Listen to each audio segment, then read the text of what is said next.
नमस्कार, माझं नाव संदीप राजपूत. तसा मी संभाजीनगरचा आहे, पण आत्ता आपण जळगाव जिल्ह्यामधल्या जामनेर तालुक्यामध्ये पिंपळगाव पिंपरी या गावामध्ये आहे. आपले शेतकरी आहे, त्यांचं नाव आपण ओळखू घेऊ. नमस्कार. नमस्कार. काय नाव सर तुमचं? रामदास रामकृष्ण विचवे, पिंपळगाव पिंपरी. बरं, आता विचवे सरांनी आपले बूस्टर ॲक्टिवेटर, त्याच्यानंतर बाय अपटेक, आपण फक्त बूस्टर ॲक्टिवेटर दिलं यांना. फक्त बूस्टर ॲक्टिवेटर दिलेलं आहे त्यांनी. वांग्यासाठी आतापर्यंत मागच्या 15 दिवसामध्ये 3 स्प्रे केलेले आहे, बरोबर आहे. आता आपण सरांचं थोडं विचारू. सर, हा प्लॉट कधीचा आहे? जवळपास पोळ्यापासून. पोळ्यापासूनचा प्लॉट म्हणजे August, September, October, November, December, जानेवारी, फेब्रुवारी, म्हणजे टोटल 7 महिन्याचा प्लॉट आहे. बरं, आता हा जो प्लॉट आहे, ह्या प्लॉटला तुम्ही आपलं प्रोडक्ट मारायच्या अगोदरची पोझिशन आणि आताच्या पोझिशनमध्ये काय फरक आहे थोडं सांगू शकता का आमच्या?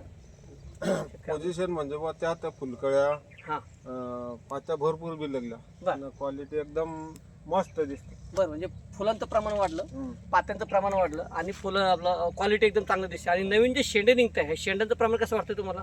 एकदम प्युअर आहे ना, म्हणजे कळ्या वगैरे इथं व्यवस्थित आहे. बरं, हे वापरल्यापासून थोडं रोगाचं प्रमाण कसं वाटतं तुम्हाला? हे वापरल्यापासून रोगाचं प्रमाण कमी झालं का वाढलं? रोगाचं प्रमाण तर कमीच आहे ना. म्हणजे कीटकनाशक मागच्या 3 हप्त्यात तुम्ही काही मारले, म्हणजे लक्षात घ्या कीटकनाशक सुद्धा त्यांनी या ठिकाणी मारलेलं नाही. बरं, हे मारल्यापासून फळाची क्वालिटी कशी तयार होते आपली? फळाची साईज वगैरे कशी असते आपली जरा?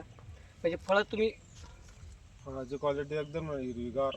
म्हणजे हे बघा, हे फळाची क्वालिटी आहे, हिरवीगार, याची शायनिंग कशी वाटते तुम्हाला?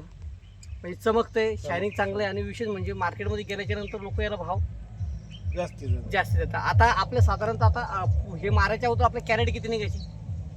तसं काही लगातार पाहिजे, तसं 2-4 लागले तसे तोडत होता, पण लट म्हणजे सगळे तोडले नाही. मग आता किती कॅरेट तोडले तुम्ही आतापर्यंत मागच्या 3 हप्त्यामध्ये? 10-11 तोडले. 10-11. हे किती गुंठ्याचा प्लॉट आपला? 10 गुंठ्याचा आहे. 10 गुंठ्यामध्ये 10-11 प्लॉट आपल्या 10-11 त्यांनी या ठिकाणी कॅरेट तोडलेले.